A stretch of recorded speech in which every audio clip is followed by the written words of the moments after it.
Hello दोस्तों। Part number 2 Bharat में पंचवर्षीय योजनाएं। ठीक है, स्टार्ट करते हैं।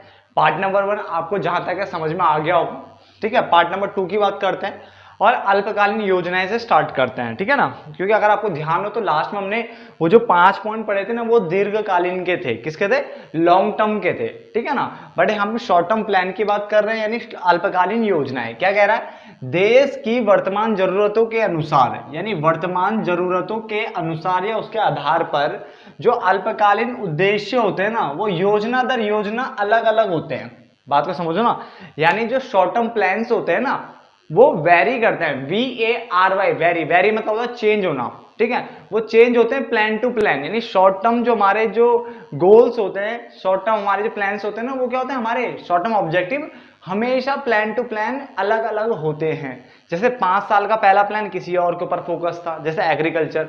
फिर अगले 5 साल का किसके ऊपर आया? इंडस्ट्री। इसका मतलब उद्योग के ऊपर आया। पहला कृषि था, फिर उद्योग था, है ना। तो हर 5 साल में जो है ये चेंज होता रहता है। इसका मतलब क्या हुआ? जो शॉर्ट टर्म ऑब्जेक्टिव्स होते हैं, यानी जो हमें छोटे यानी अल्पकालीन उद्देश्यों को अगर पूरा करना है ना, तो ये अल्पकालीन उद्देश्य क्या होते हैं? हर प्लान टू प्लान अलग अलग होते हैं। यानी पहले 5 साल अलग, दूसरे 5 साल अलग, ऐसे पढ़ते हैं। ठीक है, तो हमने कहा देश की वर्तमान जरूरतों के आधार पर अल्पकालीन उद्देश्य योजना दर योजना क्या होते हैं? भिन्न होते हैं।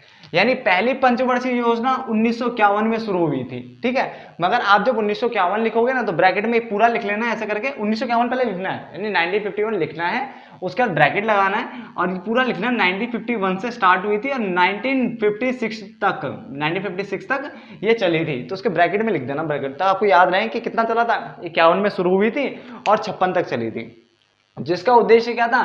कृषि पे आधारित था, यानी कृषि को बढ़ाने की बात हुई थी। क्लियर हो गया? जबकि दूसरी पंचवर्षीय योजना 1956 में शुरू हुई थी, यानी जहां पे ये खत्म हुआ ना, वहां से ये शुरू हो गया था। ठीक है ना, ये शुरू हुआ। इसके ब्रैकेट में लिख देना, ये 1956 से दूसरी वाली कब तक चली? 1961। क्लियर है ना? जरूरी है कि हमेशा 5 साल की होती है, ऐसा नहीं 1 वर्ष 2 वर्ष वाली भी ही निकलती है योजना। ठीक है ना, तो पहली वाली 1951 में शुरू हुई 1956 तक, दूसरी 1956 में शुरू हुई 1961 तक। ठीक है ना, और अगर हम दूसरे की बात करें तो उसका उद्देश्य था उद्योग को बढ़ावा देना, यानी इंडस्ट्री की बात हुई थी। नंबर 3। जबकि अंतिम की बात करें, अंतिम पंचवर्षीय योजना, अंतिम जो थी ना बच्चे, वो आपकी 12th थी, यानी 12वीं। यानी 12वीं जो योजना थी वो आपकी अंतिम और लास्ट, यानी जो अभी है ना, जो वो 12वीं थी आपकी, जो कि 2012 में शुरू हुई थी। और इसका मतलब इसके ब्रैकेट में लिखो, ये 2012 से शुरू हुई थी और 2017 तक चली थी। इसका मतलब अभी भी एक पंचवर्षीय योजना चल रही है जो 13वीं होगी, मगर अभी उसकी बात अभी बुकों में नहीं है, क्योंकि अभी वो 22 तक चल रही है। तो अभी तो 22 तक जब तक खत्म नहीं होता तब वो बुक में आएगी नहीं चीजें। ठीक है ना, तभी बुक में रोका हुआ है उस चीज को। ठीक है, तो मेनली जो पढ़ते हैं 12वीं तक पढ़ते हैं। अगर आपसे कोई पूछेगा लास्ट 5 ईयर प्लान कौन सा था, लास्ट पंचवर्षीय योजना, तो आप बोलोगे जो 2012 में शुरू हुई थी और 2017 में हमारी खत्म हो गई थी, जिसको हम 12वीं पंचवर्षीय योजना भी कहते हैं। तो आपको पहली याद रखनी है, दूसरी याद रखनी है और 12वीं याद रखनी है। पहले का उद्देश्य कृषि था, दूसरे का उद्देश्य उद्योग था और तीसरे का उद्देश्य समावेशी विकास। समावेशी विकास मतलब होता है सबका विकास, यानी आर्थिक विकास करना था। क्या करना था? आर्थिक विकास, यानी इंक्लूसिव डेवलपमेंट था समावेशी विकास। क्लियर हो गया? तो ये तीनों के थे। आपको 3 क्यों पढ़ाया जा रहा है? कि मेनली ये 3 पूछे जाते हैं। फिर भी बहुत बच्चों को लगता है नहीं हम तो सारे प्लान पढ़ना चाहते हैं। बेटा बुक में है ही नहीं, और बताऊं एनसीईआरटी में शायद एक टाइम को मिल जाएंगे, पर बाकी बुकों में शायद मिलेंगे भी नहीं। अगर आपको फिर भी सारे प्लान पढ़ने हैं, 1 से लेकर के 12 तक सारे पढ़ने हैं, तो बच्चे ऑनलाइन जा करके आप 12 के 12 पंचवर्षीय योजना निकालो और उन्हें कॉपी में लिख सकते हो। ठीक है, बट मेनली जो थे मैंने आपको लिखवा दिया बुक में, तो सिर्फ ये दिया हुआ 1951, ये भी नहीं बताया कहां से कहां तक चली थी। पर मैंने 1951 बता दिया आपको, आई थिंक लास्ट बताई भी बुक में, 1956 वाली भी नहीं बताई हुई। और बोलो, ठीक है, बहुत सारी बुकों में। ठीक है ना, चलो तो आगे आते हैं, आर्थिक प्रणाली की बात करते हैं। आर्थिक प्रणाली यानी इकोनॉमिक सिस्टम क्या होता है? तो मैंने कहा आर्थिक प्रणाली से अभिप्राय देश की आर्थिक व्यवस्था से है। देश की आर्थिक व्यवस्था से है, अर्थात यह उस मूल संरचना को दर्शाता है, यानी यह उस स्ट्रक्चर को बता रहा है, उस स्ट्रक्चर को बता रहा है, इकोनॉमिक स्ट्रक्चर को बता रहा है, जिसके अंतर्गत देश अपने आर्थिक निर्णय लेता है। क्या लेता है? देश अपने आर्थिक निर्णय लेता है। देखो मैंने क्या बोला, आर्थिक प्रणाली से अभिप्राय, आर्थिक प्रणाली से अभिप्राय देश में आर्थिक व्यवस्था से है। क्या है? देश में आर्थिक व्यवस्था से है, यानी देश में आर्थिक व्यवस्था से है। ठीक है ना, अर्थात यह उस मूल संरचना को दर्शाता है, यानी ये उस मूल संरचना की बात कर रहा है, उस इकोनॉमिक स्ट्रक्चर की बात कर रहा है, जिसके अंतर्गत देश अपने आर्थिक निर्णय लेता है, यानी इकोनॉमिक डिसीजंस ले रहा है। पैसों से रिलेटेड डिसीजन सारे ले रहा होता है। क्लियर ना? चलो अपने आर्थिक निर्णय इसने ले लिए। इसमें निम्न को शामिल किया जाता है, जिसमें नंबर 1 है उत्पादन की प्रणाली। क्या है? उत्पादन की प्रणाली, यानी हम प्रोडक्शन सिस्टम की यहाँ पे बात करते हैं, तो पहला ये है। दूसरा, संसाधन का आवंटन कैसे करना है, उसकी प्रणाली, यानी संसाधनों का बंटवारा कैसे करना है। जो संसाधन है ना, उसका उन रिसोर्सेज का बंटवारा भी तो करना होता है, ठीक है ना, कि कौन सी जगह पे कितना रिसोर्सेज चाहिए, कहाँ पे कितने संसाधन चाहिए, तो हर जगह संसाधन की जरूरत देख करके बंटवारा किया जाता है। और ये भी देखा जाता है कि पहले संसाधन देख लो आपके पास कितने हैं। हमेशा संसाधन जो होते हैं वो सीमित मात्रा में होते हैं और आवश्यकताएं असीमित होती है, तो सोच समझ करके बंटवारा करना पड़ता है, क्योंकि संसाधन है ही नहीं ज्यादा। ये तो बचपन से पढ़ते हुए आ रहे हो ना कि रिसोर्सेज लिमिटेड है, यानी संसाधन सीमित है और आवश्यकताएं असीमित है, ठीक है ना। चलो, तो उत्पादन की प्रणाली, संसाधनों के बांटने की प्रणाली और अर्थव्यवस्था में वस्तुओं और सेवाओं के वितरण की प्रणाली। पहले में संसाधन बांटे, अब की बार वस्तु और सेवाओं का भी क्या करना है, डिस्ट्रीब्यूशन करना है कि कहां कहां कितनी वस्तु सेवाएं देनी है। क्लियर? अर्थव्यवस्था के रूप की बात करते हैं, अर्थव्यवस्था कितने रूप होते हैं या अर्थव्यवस्था के प्रकार कितने होते हैं। तो पहला जो आपका है वो पूंजीवादी अर्थव्यवस्था है। क्या है? पूंजीवादी अर्थव्यवस्था, जिसको इंग्लिश में कहते हैं कैपिटलिस्ट इकोनॉमी। क्या कहते हैं? कैपिटलिस्ट इकोनॉमी कहते हैं। अच्छा पॉइंट है, याद रखना पड़ेगा आपको, ठीक है ना, 11th में भी आपने पढ़ा होगा ये। जिसको हम बाजार अर्थव्यवस्था भी कहते हैं, इसको हम स्वतंत्र अर्थव्यवस्था भी कहते हैं, इसको हम पूंजीवाद भी कहते हैं। क्या कहते हैं? पूंजीवाद। तो ये नाम मैं आपको सारे बता रहा हूं कि पेपर में 3 नाम दे देगा और एक किसी और का नाम दे देगा, बोलेगा कौन सा इनमें से इसका नाम नहीं है। तो बेटा जब पता होगा तभी तो करोगे। तो इसलिए पूंजीवादी अर्थव्यवस्था को बाजार अर्थव्यवस्था, स्वतंत्र अर्थव्यवस्था और पूंजीवाद भी कहते हैं। क्लियर हो गया? जबकि समाजवादी, ठीक है, नहीं सोशलिस्ट इकोनॉमी, ये कैपिटलिस्ट ऊपर वाली, ये सोशलिस्ट है। ये समाजवादी अर्थव्यवस्था, केंद्रीय योजनाबद्ध अर्थव्यवस्था, या ऑब्लिक करके एक और लिख लेना, योजनाबद्ध अर्थव्यवस्था भी कहते हैं खाली, ठीक है ना। तो एक नाम, एक तो हो गया समाजवादी अर्थव्यवस्था, दूसरा केंद्रीय योजनाबद्ध अर्थव्यवस्था, तीसरा योजनाबद्ध अर्थव्यवस्था, चौथा केंद्रीय नियोजित अर्थव्यवस्था। क्या है? केंद्रीय नियोजित अर्थव्यवस्था। इसके और नाम बताऊं अच्छा आपको, साम्य अर्थव्यवस्था भी कहते हैं, यानी जिसमें सबको समान समझा जाता है, समान अर्थव्यवस्था भी कहते हैं। क्लियर हो गया ना? लास्ट आपका मिश्रित अर्थव्यवस्था। कोई आपसे पूछे कि भारत की अर्थव्यवस्था कैसी है, तो हम बोलेंगे भारत में मिश्रित अर्थव्यवस्था है, यानी सबका मिक्स एक तरीके से, यानी सरकार के द्वारा भी चलती है और यानी प्राइवेट ऑनरशिप के बेस पे, यानी डिमांड सप्लाई प्रेशर से भी ये चलती है, यानी मांग पूर्ति के द्वारा भी चलती है, बाजार की शक्तियों के द्वारा भी चलती है और सरकार की शक्तियों के द्वारा भी चलती है। ठीक है, तो अब हम इनको पढ़ने वाले हैं। यहां तक प्लीज नोट डाउन कर लीजिए और मैं दोबारा बोलूंगा, अगर आपको यहां तक सब कुछ समझ में आ गया है तो प्लीज वीडियो को लाइक शेयर करना ना भूले। मैं आपको बता रहा हूं, आप प्लीज ज्यादा से ज्यादा अपने दोस्तों को भेजो, चाहे उनको चाहिए नहीं हो ना, फिर भी एक आध बार भेज दिया करो। क्यों? बिल्कुल फ्री क्लासेस है, सब कुछ आपको मिलेगा, बुक से चाहे चेक कर सकते हो, आपको A to Z मिलेगा। कोई चीज अगर फिर भी छूट जाए, आपको बोलता हूँ कमेंट बॉक्स में लिखा करो, मैं उसके ऊपर आपको वीडियो जरूर दूंगा। क्लियर है ना? तो बट ये को थोड़ा टाइम लग सकता है, मैं ये नहीं कह रहा हूँ कि क्या तुरंत हो जाए, तुरंत देखो तुरंत तो नहीं हो पाता, क्योंकि बहुत सारी क्लासेस एक साथ चल रही है, आप देख भी रहोगे, अलग अलग क्लासेस अपलोड होती है। ठीक है, तो प्लीज शेयर करो, और ये भी जिन्होंने सब्सक्राइब नहीं किया तो प्लीज हमारे चैनल को सब्सक्राइब भी करो। तो आगे बढ़ते हैं।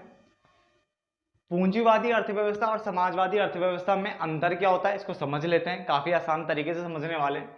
ठीक है ना? जहां तक है अगली पार्ट में ये खत्म हो जाएगा, 3 पार्ट में ही चैप्टर खत्म हो जाना चाहिए, क्योंकि चैप्टर ज्यादा बड़ा नहीं है, छोटा सा चैप्टर था। ठीक है ना? तो पूंजीवादी अर्थव्यवस्था और समाजवादी अर्थव्यवस्था क्या होती है समझ लेते हैं। देखो बुक में अगर आप देखोगे तो गुण अवगुण टाइप में दिया हुआ है, कोई जरूरत नहीं है, आप आराम से इतना पढ़िए। ठीक है ना? इसी के अंदर सब कुछ मिल जाएगा आपको। क्लियर? देखो सबसे पहले पूंजीवादी की अगर हम बात करें, मैंने आपको इनका नाम बता दिया, इसको बाजारवादी भी कहते हैं। क्या कहते हैं? बाजारवादी, यानी मार्केट इकोनॉमी हमारी है, कैपिटलिस्ट इकोनॉमी है, यानी पूंजीवादी तो बता ही दिया है। तो पूंजीवादी अर्थव्यवस्था या बाजारवादी अर्थव्यवस्था या स्वतंत्र अर्थव्यवस्था, ठीक है ना, या पूंजीवाद, ये सब इसी के नाम है, लिख लो दोबारा अगर नहीं लिखा आपने तो पीछे। समाजवादी अर्थव्यवस्था की अगर हम बात करें तो समाजवादी अर्थव्यवस्था का नाम क्या था, मैं नाम बताया इसका, केंद्रीय योजनाबद्ध अर्थव्यवस्था। ठीक है, या फिर केंद्र नियोजित मैंने बताई थी अर्थव्यवस्था भी इसको बोलते हैं, या इसको साम्य अर्थव्यवस्था बोल सकते हो, या समान अर्थव्यवस्था बोल सकते हो, काफी सारे नाम है। ठीक है ना? तो देखो पहली बात, यह एक ऐसी अर्थव्यवस्था है, यानी ये एक ऐसी इकोनॉमी है ये जहां पे इकोनॉमिक एक्टिविटीज को, यानी आर्थिक क्रियाओं को, आर्थिक गतिविधियों को बाजार की शक्तियों, बाजार में क्या होता है, बाजार में तो मांग और पूर्ति चलता है, के द्वारा नियंत्रित किया जाता है। इसका मतलब ये वो अर्थव्यवस्था है जहां पर आर्थिक क्रियाओं को या आर्थिक गतिविधियों को बाजार की शक्तियों के द्वारा नियंत्रित किया जाता है, यानी बाजार की शक्ति यानी मांग और पूर्ति के द्वारा आर्थिक गतिविधियों यानी क्रियाओं को नियंत्रित किया जाता है। और यहाँ पे आर्थिक क्रियाओं या आर्थिक गतिविधियों को नियंत्रित करने के लिए कौन आएगा? सरकार नियंत्रित करेगी, या ये बोल सकते हो केंद्रीय प्राधिकरण या कोई सेंट्रल अथॉरिटी, ठीक है ना, सेंट्रल प्लानिंग अथॉरिटी होती है ना, वो उसको क्या कर सकती है, नियंत्रित कर सकती है। यानी यहाँ पे कौन नियंत्रित कर रहा है सरकार आर्थिक गतिविधियों को, सरकार।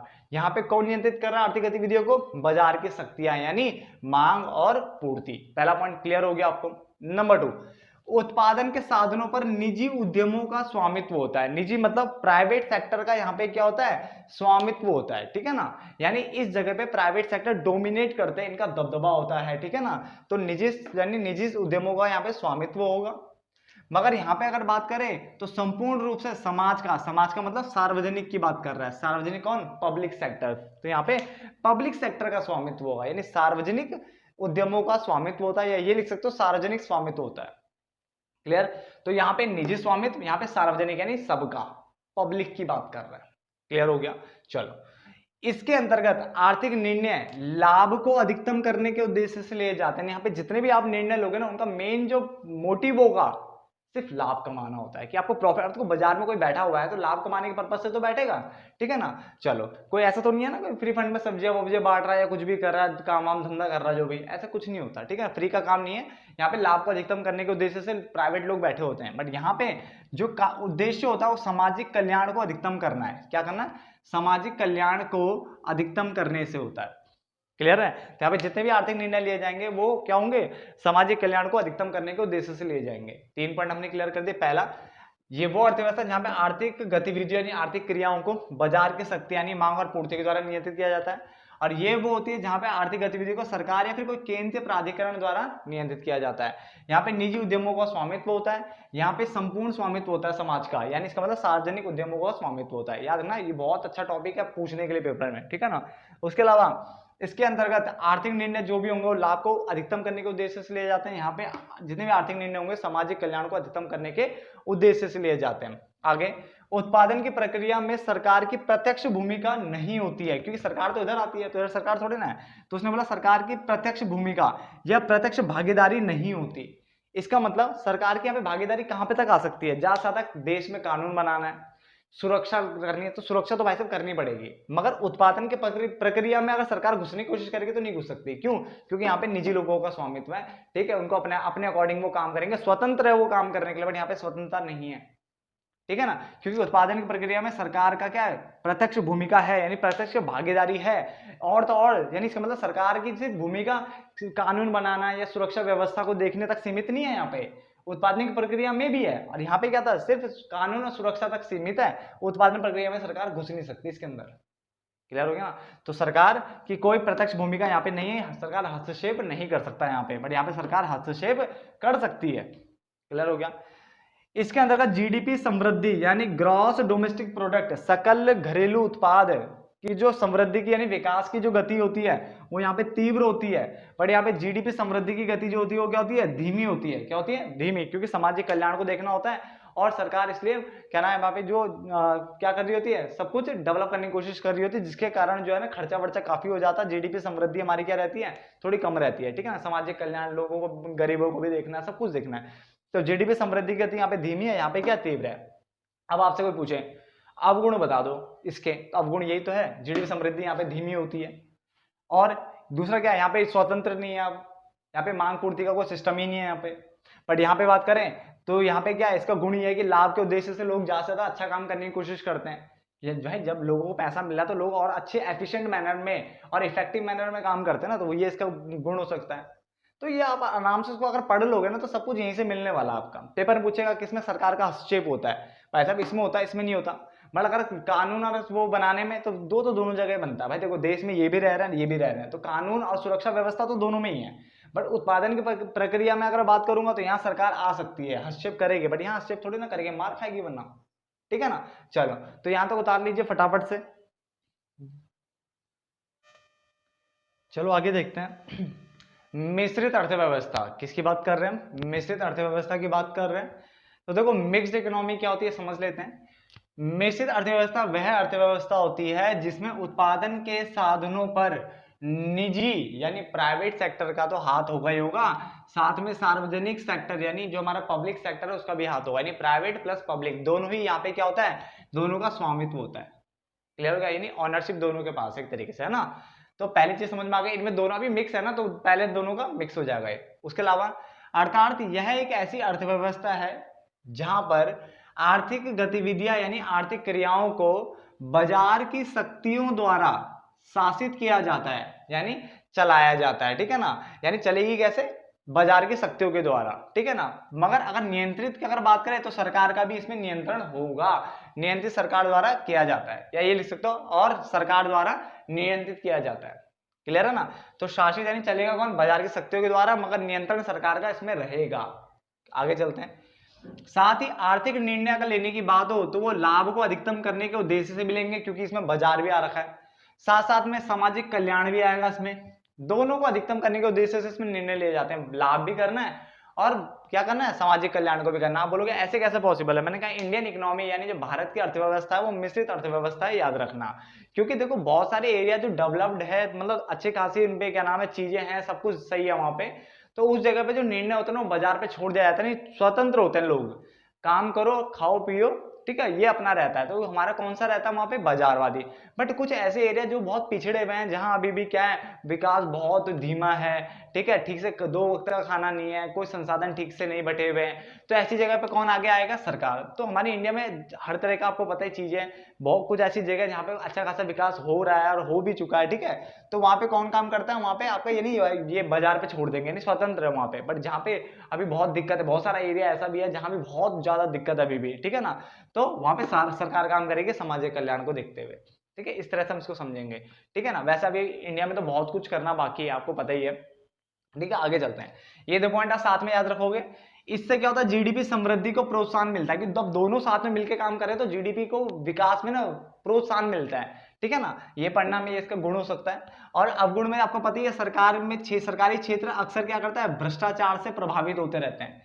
ये बड़ी दिक्कत है इसमें, ठीक है, कि जो सरकारी क्षेत्र होता है वो भ्रष्टाचार से प्रभावित होते रहता है बीच बीच में। अब भ्रष्टाचार आता है, इसके कारण क्या करती है सरकार, ज्यादातर देखा होगा आपने, हर किसी चीज को छोड़ करके, यानी पब्लिक से छोड़ करके किसके हाथों में देने पे लगी हुई है, इन सबको निजी निजी मतलब प्राइवेट के हाथों में देने की कोशिश कर रही है। यानी क्या कर रही है, धीरे धीरे उद्यमों के निजीकरण का चयन कर रही है। क्यों, क्योंकि भ्रष्टाचार हमारे यहाँ ज्यादा है, ठीक है ना।